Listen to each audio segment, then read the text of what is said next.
Hello, welcome to the next lecture on error. So far we've talked about the idea of probability, the idea of dividing error into two categories, systematic and random.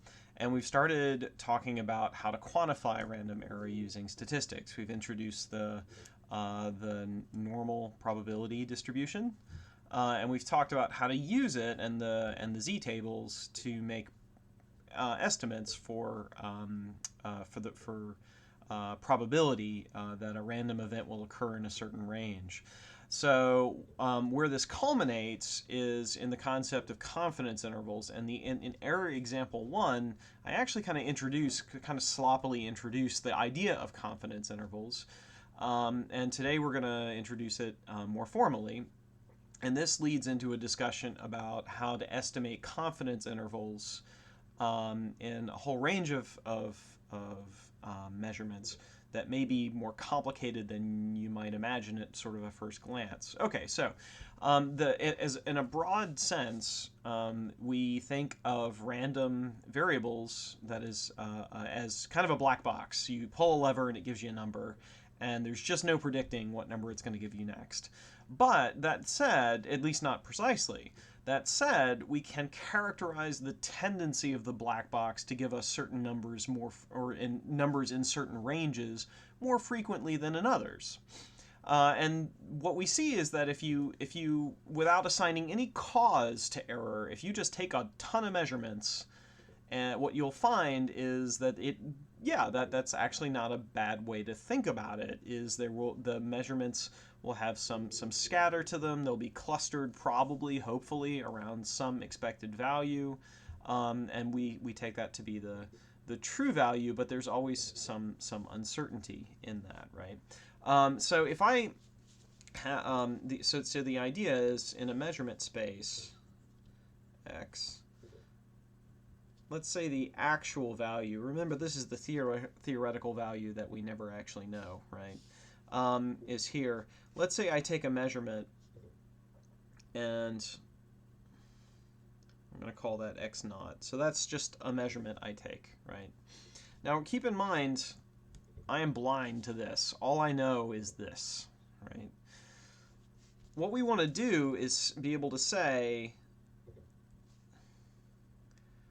within some range around XA, where will my individual measurements fall, right? So, and what we've learned so far then is that XA for random variables, X naught. So each individual X will be equal to XA plus some standard deviation in X times some Z value. So we can basically measure how far are we from XA in terms of Z, right? So so this is a new way of measuring error, that there's this Z scale, right, in terms of standard deviations. So to put it another way, for a given measurement device that has a certain amount of variance to it, so let's say you have a very poor measurement device, a really crappy pair of calipers, or a really cheap pressure gauge, or something that's just not very good, then this number here, this standard deviation, or if you squared the variance, would be very large, right? And what we find is as we move farther and farther away from the actual value, the measurements become less and less probable, and the z-tables tell us that. So if we were to say, all right, where will 99% of cases lie?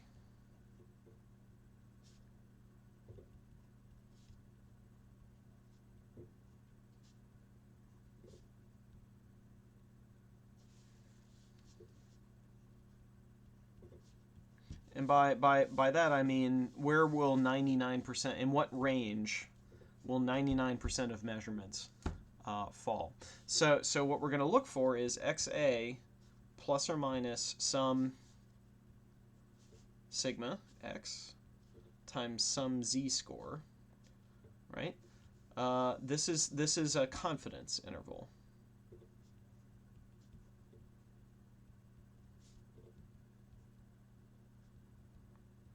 So the idea is there's some actual measurement plus or minus some range, and that we're 99% confident that the measurement will be in that range somewhere. So the question really is, what's the value of z that gives it to us? Now notice that I've just said plus or minus. I'm asserting that it's going to be a symmetrical interval. This is fairly common. There are cases where you don't do that, but it's pretty typical.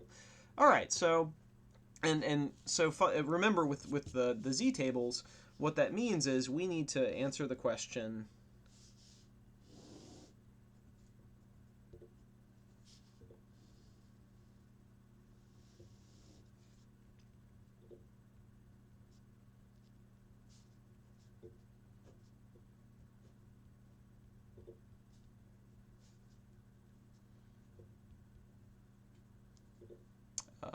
over 2 there. Where will the area, so if I say this is plus z and this were minus z, at what value of plus or minus z will this shaded area, we need this to be, in total, we need it to be equal to 99%. As you can see, the wider we make our bounds, the more confident we are that the measurement will lie inside of them. So why don't we just make huge bounds all the time? Well, the answer is the wider the bounds, the less meaningful the measurement is. If I say, how much gas did you pump? Well, somewhere between 0 and 1,000 gallons. Okay. I am highly confident that I pumped that much gas, but that is a useless answer, right? that doesn't tell the teller how much to charge me. But if you can say 20 gallons plus or minus 1/100 of a gallon, yeah, okay, that's a tolerable range in which to figure out how much to charge the customer. You'll at most only be off by a few cents, right? So there you go. So the narrower the range, the better, right? And that's actually a really good example, because that has a pretty definite consequence to being incorrect, right? If you're wrong by a couple hundredths of a gallon, then you know exactly how much you're over or undercharging your customer, right? And the customer gets to know that too, right? So that's a perfect example. So if you can keep it to less than a penny, let's say, that would be an obviously acceptable margin for error to the customer, probably. All right. So anyway, how do we do that? Let's continue with this. So for example, let's say XA were, okay, so 20 gallons. And let's say the standard deviation of the measurement were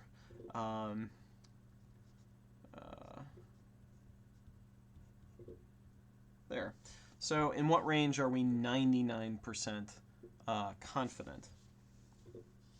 So in order to answer that, we need to go to, click, these tables, the z tables, right? So we need to look for the value. We're not looking for 99 in these columns, right? These are the z values in the top and left-hand sides in this table. We need to look for 99 in here. We don't find it. Look around, I don't see it anywhere. The highest it goes is 499. Remember that these tables only show you half of the integral, right? So we actually need to look for p over 2, probability over 2, to be 0.99 divided by 2, right? So we're looking for 495. Right? Yeah, that's right. We're looking for 495. So if I go back to my table, now I start scanning for the value 495. So that's only half. Let's see, 495. I'm way off. Here we go. Yeah, it's somewhere between these two. You can interpolate to figure out the z value between them. I'm just going to round down, and I'll just, well, let's be safer. Let's round up. So I will say, so the z value was 2.5, and then I need this column, 2.58. All right, so on my paper I will write So Z, so for probability is 0.99, Z is equal to plus or minus 2.58. Let me just verify that I got that right real quick. 2.58, yes, that's correct. Okay, so Z is equal to 2.58. So my measurement with a confidence interval, or excuse me, yeah, so the confidence interval here, x sub a, plus or minus sigma xz. In this case, we just plug in. So I'm 99% confident any measurement will fall within 20 gallons plus or minus 0.01 gallons times 2.58 gallons. So in other words, I'm out of room, so pardon my sloppy bookkeeping, but that is 0.0258. So there we go, gallons. So if it were about $3 a gallon, then that tells you exactly how much you might be over or undercharging the customer. So you're looking at about 7 or 8 cents. You may have over or undercharged the customer for any given measurement. So you might want to get more accurate than that. That actually could be unacceptable. And notice that if we widen, well, let me ask the question a different way. What if I wanted to be 100% confident? I wanted to be I wanted to absolutely know with 100% certainty that my measurement was in a certain range. And we reapproach the question. What value of Z would I need then? Well, the only way to be 100% confident is to expand this to infinity, right? So the only way to be 100% confident is to say, I may or may not have pumped gas into the tank at some point in time, right? You have to, the more confident you want to be, the more vague you have to be. And what you find is, if we go back to the tables, you can get a feel for it if you look at the diminishing returns. When I'm at very low confidence, that is a very very small number, right? So this is not confident at all, right? Small increments in Z pay big dividends in confidence, and so my confidence goes up very quickly. By the time I get up all the way to 1, just one value of Z, I'm plus or minus 1 Z value would give me 68% confidence, right, on either side. So we went from nothing to something very quickly. Another 2, well, wait a minute. I went from 68%, but when I double Z, I do not double my confidence, not even close. Now I'm only to 94% confidence when I go up, when I double, or 95%, there we go, when I double my Z. If you add another Z, I don't get that much more. I'm up to about 99% confidence. I went from 95 to 99% confidence. If you added another Z, you'd see it would be something like 99.5%. And what you find is you never, no matter how far you go, all you do is add decimal places. You never get to that 100. You get diminishing returns the further you get out here. So you can only play the game of how confident do you want to be. There's always a chance that you're wrong. And that's terrifying for engineers because when we're wrong, there are consequences. Now, you'll notice, so the more astute among you will have noticed that in this example, I presumed that we knew the actual measurement and we wanted to give a confidence interval for any single result, right, for any single measurement. So if we knew how much was being pumped, how wrong is the measurement likely to be? In reality, we don't usually go at it that way. We usually go backwards. In reality, I take in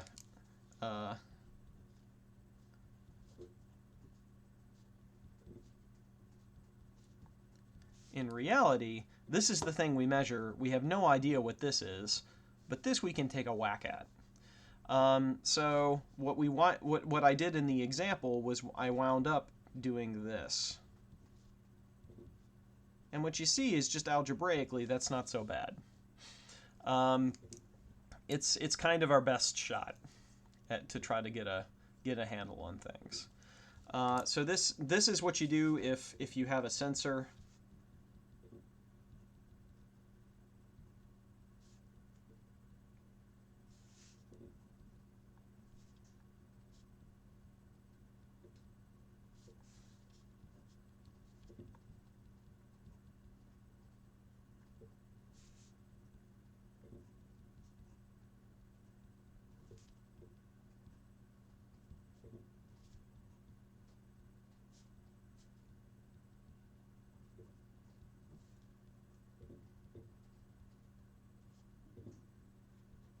Now, what I've done here is actually pretty sketchy. This is a crude approximation to try to just give some estimate for, well, how bad are we? We can get better than this, but this is a first whack at it, and this does pretty good.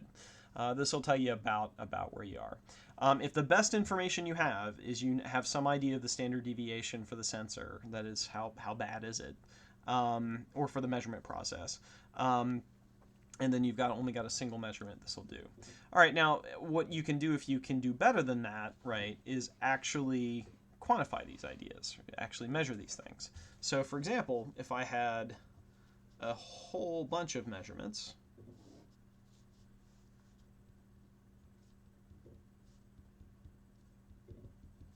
right? So if you had a whole bunch of measurements, well, we can do the standard statistics thing. I'm assuming a lot of you have seen some statistics before. So this should be old hand to you, just a data set, right? We can right away say we will approximate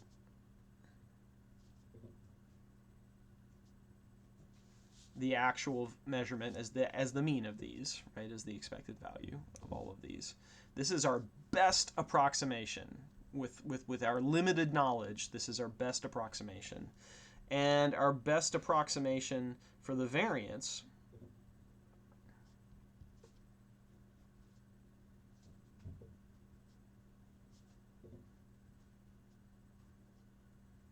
is this for the data set.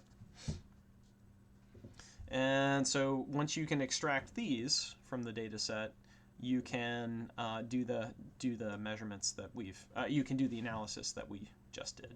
Okay, well, I hope that was helpful. I'll be posting more examples as time goes on, and this is just the goal here is just sort of to establish some nuance into the language we use and the difference between the actual versus the measurement. Well, thanks for watching. Bye-bye.